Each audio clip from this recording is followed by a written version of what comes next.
si è connesso l'ospite che stavamo aspettando. Oltre a lui, ovviamente qui con me c'è Felice Manzo. Ciao Felice. Ciao. Molti di voi già lo conoscono perché Felice è una delle figure di spicco in Italia per quanto riguarda il mondo dei synth, e quindi ha tutta una storia che parte possiamo dire da 40 anni fa, di più? 45 anni fa, quindi ha vissuto proprio tutta l'epoca in diversi modi, tra l'altro. Io direi di far entrare finalmente l'ospite, e vedo che le connessioni allo streaming sono schizzate alle stelle e vi ringrazio. Eccoci. Ciao Dave. Ciao, how are you? Ok, fine. Did you hear me? Yes. Ok, perfect. Ma passa su Felice così facciamo. No, l'attimo di imbarazzo ci sta sempre nella live. Hi, Dave. Felice, how are you doing? Very well, thank you. What about you? Very early in California. Usual craziness, but otherwise doing okay. Well done, well done. Right, so it's early for you, I suppose. 9 hours. Not too bad. Not too bad. I'm up. Right, so this is our Italian show, which of course has gone online now. It's everything online. Everybody seems to be used to it now, but it's still funny not to be able to touch the keyboards and touch the instruments. But at least it's very interesting to find out all the stuff that's coming out, especially your stuff, obviously. I don't know how much they want to go on with your history, but I suppose many of them know a lot of your history. But of course, everybody's just looking forward to know more about the Prophet 5 and Prophet 10, which we haven't been able to touch yet, unfortunately, but they are coming soon. So yeah, I mean, how's the Prophet 5 and Prophet 10 coming up? Oh, it's doing great. Our biggest problem is we can't build them fast enough. We've got quite a few orders. We've been shipping them since the beginning of October. So they're getting out there. I think you have some coming soon. It's doing great. The reaction has been excellent. Everybody seems to. It's the whole package. Of course, the sound is there, but just owning a piece of history, the look, the feel, the way. We're just really happy with how it came out. The concept of, Rev 1, then Rev 2, then Rev 3, then Rev 4, to keep the process going and do it in a logical, clean, and very musical way. So, yeah, it's pretty cool. I can understand that. Yeah. Well, talking about that, I mean, you generally come out with an instrument every year, so it's quite funny that you come out with an instrument. It's not a new instrument. It's not like a Prophet X or a Prophet, something that never came, that we have never seen. So Prophet 5 is something really quite amazing. You came out of that. We know actually, we never thought you were going to come out with a Prophet 5. So it's what made you change the idea? I mean, well, I always said that I was never going to redo the Prophet 5 because I would say that I already did it. Why would I do it again? And in general, I'm not interested in revisiting older products. But this was a special case. It came up again because people are always requesting it. We started thinking about it more, and the more we thought about it, it made sense when we started thinking, oh, well, this time around we could have both filters in. We could add 2 or 3 other, really simple but really elegant, really musical features to it. So, we didn't want to take it too far because then it wouldn't be a Prophet 5 anymore. So, it's tricky these days, especially because, maybe we should add effects, and maybe we should add this, and maybe we should add that. And, it has a monophonic output. It's not even a stereo instrument because, if you want a Prophet 5, you're going to get a Prophet 5. So, but it was a fun project, and I ended up working on it a lot because we were just starting to debug when the pandemic hit. So we were all working at home, and I was here this is my workspace slash office slash studio, and Yeah. I had my Rev 3 next to the prototype of the Rev 4, and I was spending all day tweaking everything and hardware and software to get it just right. So it kept me busy. So that was a good thing. It was a good distraction from all the silliness going on in the world. Well, I mean, I've been to your company, so I know you've already had some sort of smart working going on. I mean, for European countries, not so common, but you already were working from home most of the time, weren't you? So Yes, yeah, almost immediately. yeah, it's not really a gigantic change, but I suppose all the guys in the company, I mean, they had to adapt themselves to work at home. Yeah, designing a hardware instrument with everybody working at home is more difficult. We usually have one person a day in our office, but it's not like the old days where we could all be there and we could, oh, well, how should we do this? And we'd all talk about it and we'd be able to fix things. And trying to design an instrument and debug it and listen to it, on Zoom just isn't the same thing. Oh, no. So, it probably took a little longer because, we couldn't communicate as directly as usual, and we couldn't all work together in the same room. But, I'm real happy with the way it came out. So. Yeah, I can understand that. Yeah, I think it's what just people are waiting for. There's a new generation that haven't had the opportunity to touch much those type of instruments, or for them they've always been something very very amusing, but not really real ones. But now the idea that's coming out so identical, it's pretty amazing. I mean, all the panel layout is just identical in it, except for the famous knob. I mean, you put in the middle. I think that is really a gigantic idea. It's a great idea, amazing. Yeah, well, like I said, we're thrilled with how it came out, and it is funny because there are people even from 40 years ago who always wanted one and never could afford it. Because in today's dollars, the original Prophet 5 cost like $20,000 or something.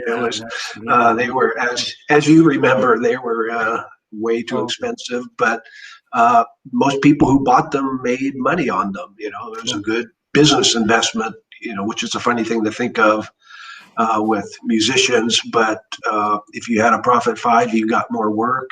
Exactly. And so it all balanced out. But yeah, it's people now can finally buy one, and then they get it, and they, I've had a couple people, younger guys, that musicians. And, they were at first weren't all that interested, because they weren't around when it came out and it looked so simple. And then they'd play one, and then, after an hour, they get it, because, part of what had me thinking about rebuilding it is that I'd play the old one and I'd say, how could this instrument that's so simple sound so good and have so many different sounds that are good? Because there's nothing on here compared to a modern synth. There's no modulation matrix. There's no effects. There's, there's just two envelopes. It's very simple modulation. And yet, as we all know, even from the original 40 programs on the original Prophet 5, the range of sounds it covers is amazing. So, it all just kind of made sense. And all those sounds, I mean, we've heard them on every record practically. I mean, each of those presets have been used. And that's going to happen again. We are selling a ton of them to artists who will definitely be using them, and probably already are. It's unfortunate that nobody can tour yet, so it'll be a while till we actually see them in the wild, so to speak. But yeah, it's just great. Yeah, I can imagine. Yeah, actually, in those days, I mean, even the Prophet 5 sounds made the records. It wasn't the other way around, practically. I mean, some of those sounds really inspired music. It's quite amazing. So the idea that's coming back with more sounds and more possibilities now with velocity and aftertouch, I suppose, you increase them totally. Yeah. Right? We were surprised because, there were those two buttons in the upper right, as you know, that were cassette save and load. Luckily, we don't use anymore. Yeah. For people may not realize it, but that's how you were able to save your patches in 1980, because that was obviously pre-MIDI. So we had to do something with those buttons. So we said, well, let's keep it really simple. We'll have a 2-button system for aftertouch and for velocity. And we were surprised when we started with velocity. Because Prophet 5, as you know, it does a lot of great electric piano type sounds, clav type sounds, and you throw velocity on them, and it just opens them up significantly. It's so much more fun to play. So just one simple thing like that, it's pretty cool. Yeah, I can imagine. I was wondering, between these Rev 1, Rev 2, Rev 3, Rev 4, now everybody's saying, is it real? I mean, does it really do what the other keyboards did? I suppose you have worked on it heavily, so I'm sure they will be very similar to the original ones. But it's the same parts. It's the same parts. It's the Curtis 3340, the Curtis 3320. It has to sound the same. Are these new chips identical to the old ones? I mean, by your test, yeah. Yeah, so Mary Curtis, she's got on chip still running. They're building the chips for us, and for the SSM replacement, Dave Rossum designed a new replacement filter. So it's not identical to the 2040. They call it a 2041, but it's basically the same design. So we're big on using genuine parts from the real people who did these things back in 1978. So when you turn on the Rev 1, 2 button and you switch to the other hardware filter, you're hearing something that was made by the guy who designed the original. So, we like to do things right. We like to do things the way they should be done. So we're not trying to, play games with this. No, but you certainly have more resolutions and, all the electronics is much more. I mean, there's no comparison with the old one. The old one, probably you would have to work around the limitations you had in technology in those days, and nowadays you have so much power. You don't, that's and as you know, there's 50 or 60 trimmers inside the old Prophets. Well, when you have a super fast processor and a separate super fast DSP, we could do all that stuff, without any trimmers. So there's no trimmers in the current Rev 4 Prophet 5s, which increases reliability but as so obviously we could make the tuning and the sound as tight as we can, because it's the modern control systems. We could make it perfect. Well, it's never perfect because there's still VCOs, but we added the vintage knob. So if it's all the way off, pointing to Rev 4, everything's nice and tight, like you would expect in a modern synth. But then as you turn to Rev 3, things start loosening up just a little bit. Go down to Rev 2, they loosen up a whole lot more. And then to Rev 1, they're kind of like a Rev 1. They're all over the place. But we also made sure it's not just simple detuning. There's a lot of things going on. And we also tried to make it musical for the full range, so that it wasn't, we don't want just crappy sounds that sound stupid. We want it to still be playable. So when you're playing, like big pads, if you set it somewhere around 2, it's amazing how good that sounds, because it's just enough of the old time slop that, because as you remember, the envelope generators on the old ones, no matter how much you trimmed them, they'd never be the same. They'd be all over the place. So now you have the choice of having it like that when you want it like that. And it's surprising how good that sounds. Yes, and even for- even the keyboard contacts and the Oh. heating and the heat and everything really, it's Yes. everything had an influence, and you never know exactly what was going to come out, and that was the great part of it, because every time you played one of those things, there was something different every time. It was quite Yeah. amazing. But now you have that choice. If you want it to be different every time, you Perfect. just dial that in. So It's a great idea. I think it's a really great idea. So that's something that will really, I think, be for keyboard players. There will be certainly something that will create a big stir over here too. I'm quite amazed. Of course, you've got USB now on that, which is quite fun, compared to the original one. I mean, it's that will change editing and downloading and uploading and things like that. That will make it more easier. So anyway, you've got a lot of new electronics inside, obviously, apart from the analog part, which seems exactly the same as the old one, probably. very slightly different, because there are different parts that are available now. But the important parts, the oscillators and filters, are correct and the same. So wow. So now it's quite funny how your company is a small company, but it's really in the middle of the big ones. I mean, you're really you're really fighting with, well, not fighting, it's not really the right word, but your competition are big companies, and you're practically, I think, one of the very few companies that are in that type of level. There are a lot of smaller companies down there, but you're really, amazing how your company, just so small, can fight at that level and give these numbers out. I mean, I know the numbers, obviously, by serial numbers, but it's amazing the quantity of keyboards you managed to get out on the market with your name now, Sequential. So thank you. Yeah, we're really good at what we do. We have a lot of experience, but yeah, there are only 15 of us in the company, but we have a lot of advantages. We don't have a marketing department and a sales department, and I mean, to the point where most companies, the sales and marketing people will determine what the products are, and then they turn it over to the engineering department, who has to build it according to the spec that the sales and marketing people want. In our case, we just sit around, because we're all synth nuts, and we say, well, maybe we should build this next, or how about if you build this? And once we decide something, we just sit down and design it. And actually, we're going to have 2 new products next year that we've already been working on for a while. So yeah, I somehow wonder how we do it also. But we have so many ideas, and there's so many fun things to be done.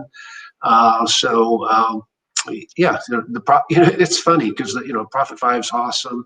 It's great that it's out there, but we've already switched gears, because we want to design the next thing, because that's what's fun to us, is inventing. I can see it's still fun. I mean, you're just working for fun, which is great. I mean, not everybody can afford to work just for fun and make music, which is fantastic. I mean, isn't it? Yeah, we're all pretty lucky to be able to do what we do. And you're right, we're a small company, but we're a big company. It's hard to define what we are, I guess, because we're different than most companies, put it that way. Exactly different. But certainly you have a lot of experience doing, you have a lot of history not only in the technology line, but even in commercial line. I mean, a company, you started a long time ago, and you've gone a long way, and you've gone to Korg and Yamaha, isn't it? So, and then again on yourself, but starting from scratch practically again, well, it was from scratch.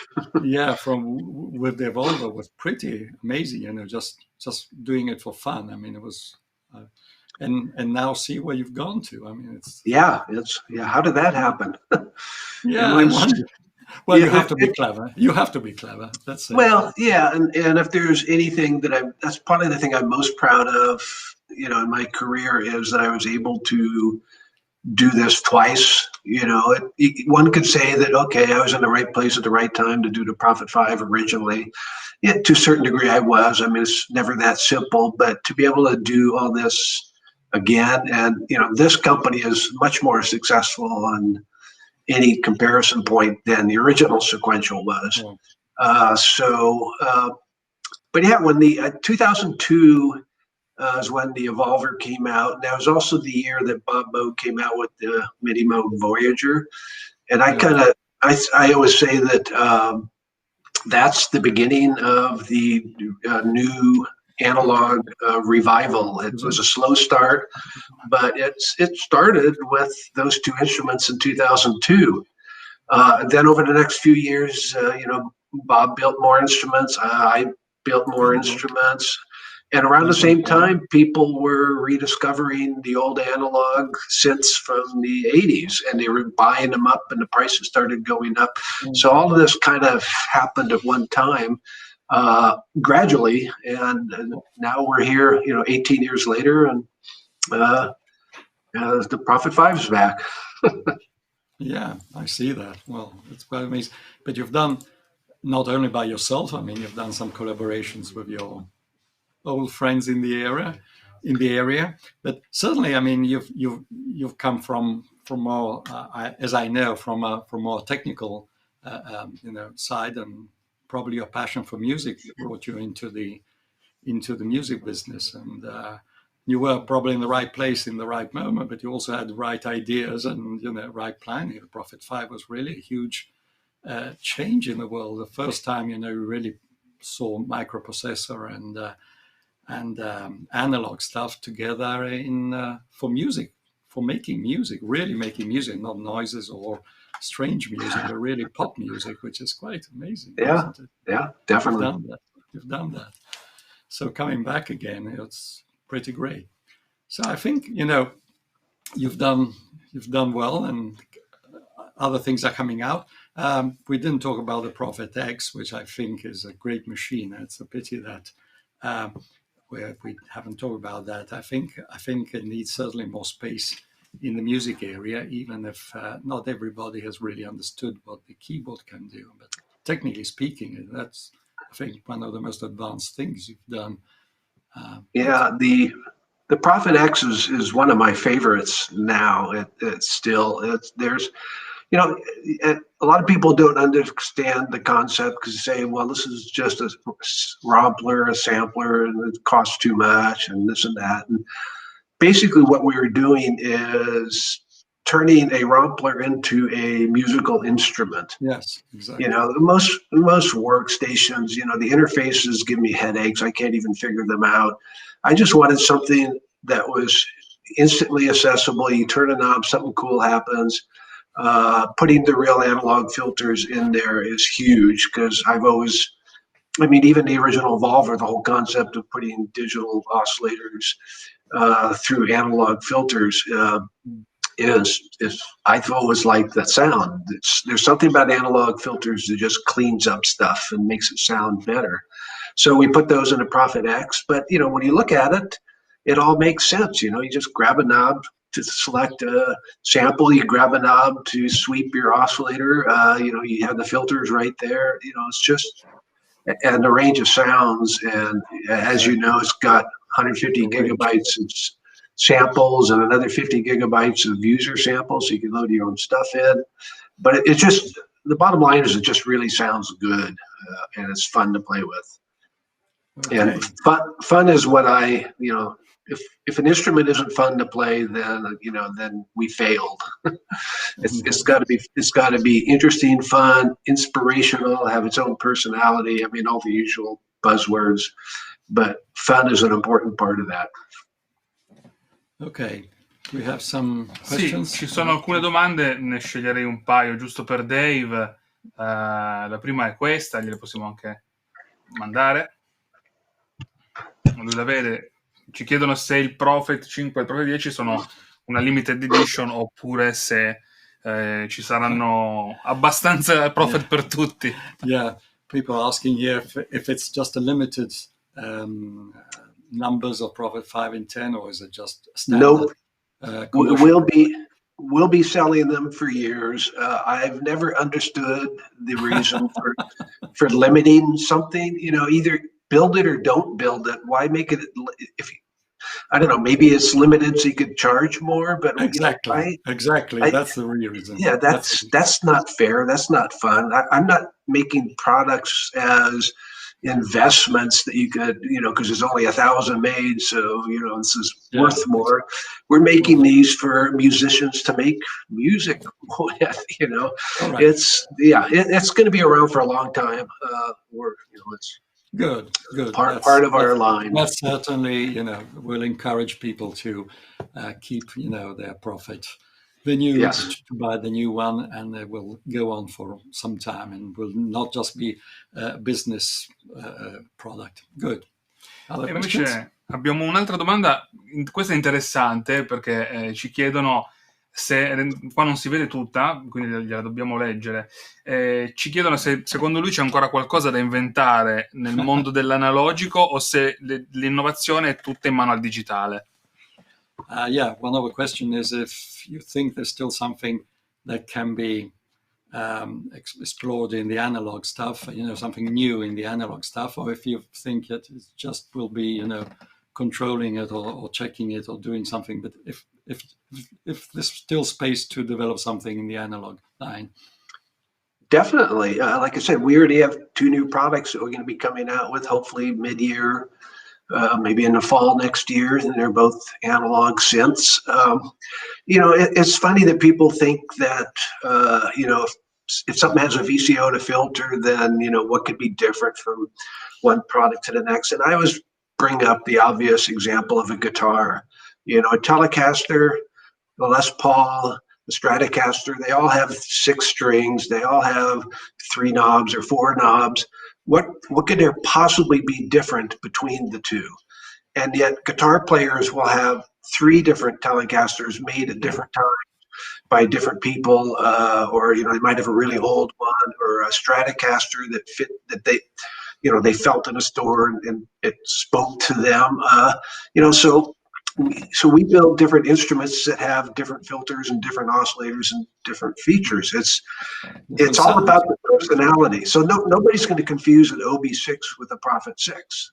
No. If you play the 2, it's usually pretty obvious which one you may want. And a lot of times people buy both, but they're different instruments. There's no reason to say, oh yeah, there's nothing new with analog synths because they all have oscillators and filters. Because wait till next year and you'll see what I mean. We'll see next year then. Ok. Allora, abbiamo ancora una domanda che la devo fare per forza perché ci tengo.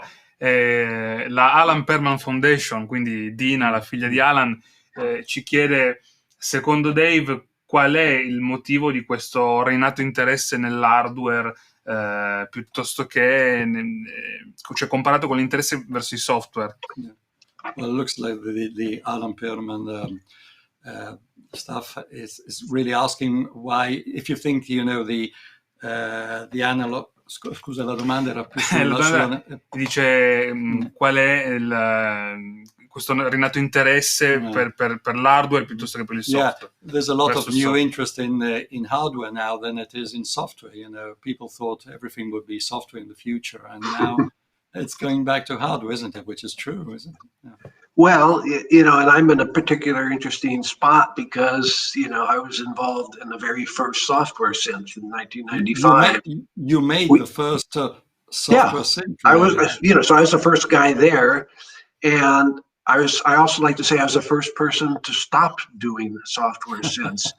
And it was an epiphany I had one day. This is an old story, but I was realizing I was never playing with Reality from Sear Systems, which was the first professional soft synth. And I started asking myself, well, why am I not playing with it? I always like to play with my instruments.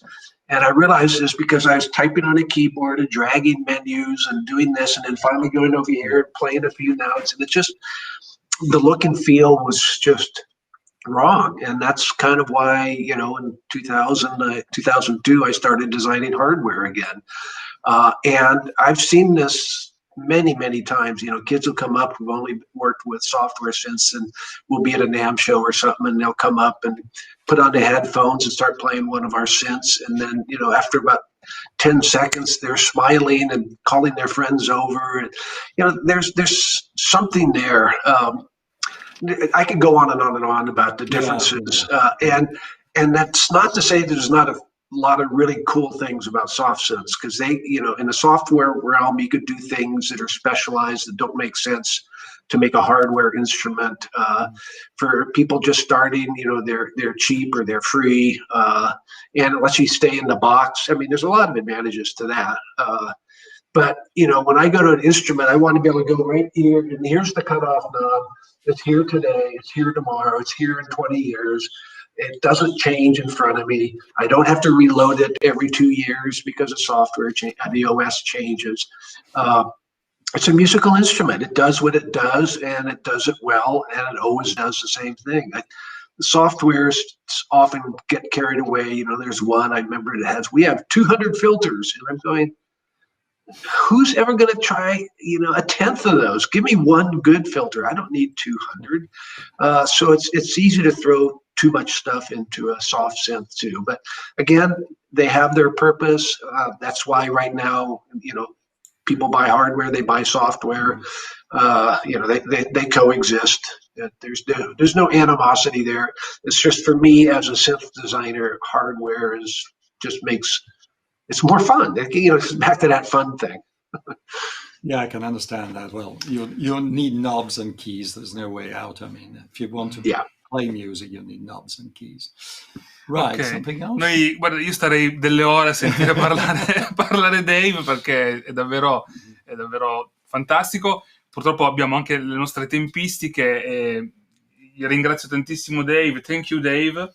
Right, I think we've got to the end now. I'm afraid, they all want to go on, but the schedule is finished. So it's Okay. over.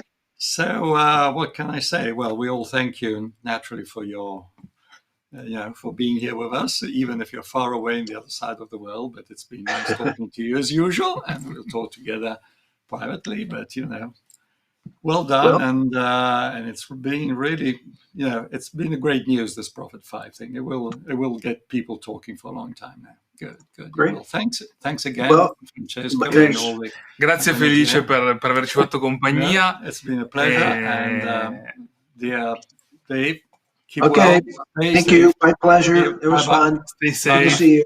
Bye-bye. Ciao. Ciao. Beh, devo dire che quando parlo con questi, come hai detto prima, questi personaggi hanno veramente un mondo che per noi è fantastico, quindi